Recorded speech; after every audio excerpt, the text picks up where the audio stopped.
Hello everyone, my name is Alok and welcome to Amplify Learning. So जैसे कि आप लोगों ने इस वीडियो के थंबनेल में देख लिया होगा दैट इस वीडियो में हम देखने वाले हैं क्लास 10th फिजिक्स का एक chapter that is force. And उस चैप्टर में भी एक जो स्पेशल टाइप का एक क्वेश्चन आता है जो कि होता है यूनिफॉर्म मीटर स्केल के ऊपर। उसके ऊपर क्वेश्चंस को कैसे अटेम्प्ट किया जाता है एंड उसका सारा कॉन्सेप्ट क्या होता है, ये सारा कुछ हम डिस्कस करने वाले हैं इस वीडियो में। तो चलिए बिना टाइम गवाए जल्दी से इस वीडियो को स्टार्ट करते हैं, देखना शुरू करते हैं कॉन्सेप्ट को। तो सबसे पहले हम देख लेते हैं क्वेश्चन। तो क्वेश्चन इज दिस।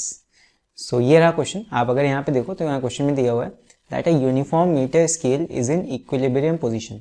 तो अब ये क्वेश्चन पढ़ के सबसे पहले तो दिमाग में यही आता है ना कि what is a uniform metre scale. यहाँ पे लिखा हुआ है देखो, अ यूनिफॉर्म मीटर स्केल। तो यूनिफॉर्म मीटर स्केल आप इसी से इसका मतलब समझ सकते हो।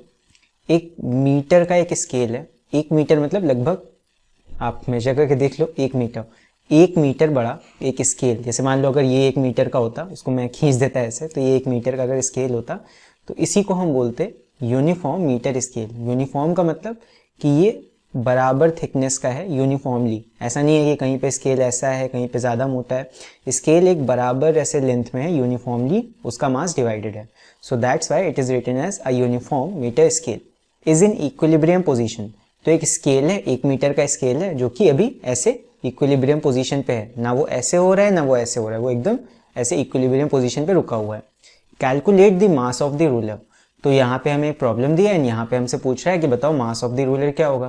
तो देखो इस क्वेश्चन को सॉल्व करने का कॉन्सेप्ट यहाँ पे क्या आपको लगाना है, यहाँ पे हम लगाएंगे concept that sum of all anti clockwise movements is equal to sum of all clockwise movements. अब यहाँ पे मूवमेंट क्या है, तो देखो जब भी कोई चीज एक एक्सिस से जॉइंट होती है या फलक्रम पे लगी होती है तो उस पे जब कोई फोर्स डाउनवर्ड या अपवर्ड एक्ट करता है तो यहाँ पे लगता है मोमेंट। ये force multiply by that distance from the axis is called the moment. तो मोमेंट हम निकालेंगे क्लॉकवाइज भी एंटी क्लॉकवाइज भी। अब यहाँ पे सबसे पहले तो आपको ये देखना होगा दैट इज स्केल में कहाँ पे कौन कौन से फोर्सेस लग रहे हैं। तो देखो एक फोर्स तो हमें यहाँ पे दिया हुआ है दैट 5 सेंटीमीटर मार्क पे। टोटल स्केल देखो ये 100 सेंटीमीटर का होगा बिकॉज मीटर स्केल है। और यहाँ पे हमें गिवन है दैट 5 सेंटीमीटर मार्क पे एक फोर्स लग रहा है 40 ग्राम फोर्स का नीचे की तरफ। तो स्केल है, स्केल पे 40 ग्राम फोर्स इसको नीचे की तरफ ऐसे ढकेल रहा है।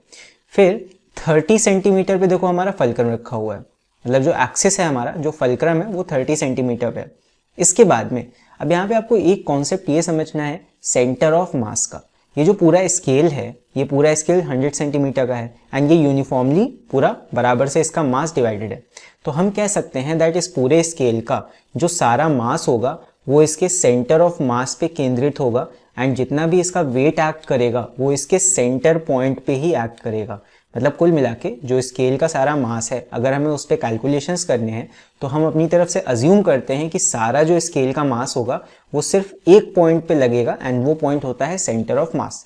एंड वो पॉइंट हम कहाँ पे मानते हैं, at the centre of this scale that is at 50 centimetre. तो जितना भी सारा स्केल का वजन होगा उसको हम मान लेते हैं, चलो W मान लेते हैं। तो जितना भी सारा स्केल का वजन होगा वो सारा का सारा कहाँ पे लगेगा, एट दी 50 सेंटीमीटर मार्क। ठीक है, तो चलो अभी यहाँ पे हम लगाते हैं वही वाला formula that sum of all anti clockwise movements is equal to sum of all clockwise movements. तो देखो जैसे मान लो स्केल है, अगर स्केल पे कोई फोर्स ऐसे लग रहा है तो ऑब्वियसली ये किधर की तरफ स्केल को घुमाएगा, ये घुमाएगा एंटी क्लॉकवाइज, क्लॉक के उल्टे डायरेक्शन में। तो ये हो जाएगा एंटी क्लॉकवाइज। और अगर मान लो कोई फोर्स आपका ऐसे है इधर की तरफ डाउनवर्ड्स है तो ये ऑब्वियसली स्केल को कैसे इस तरफ घुमाएगा, क्लॉक के डायरेक्शन में। तो इसको बोलेंगे हम क्लॉकवाइज। तो बस आपको दोनों तरफ वाले फोर्सेस देखने हैं एंड दोनों फोर्सेस को इक्वेट करना है, बेसिकली दोनों मूवमेंट्स को इक्वेट कर देना है। तो चलो देखते हैं यहाँ पे सॉल्यूशन में प्रॉपर पूरा करके दिखा देता हूँ कैसे होगा। तो देख लो सबसे पहले तो हम लिखेंगे दैट सम ऑफ ऑल, यहाँ पे देखो इस साइड कौन से मूवमेंट्स हैं, एंटी क्लॉकवाइज।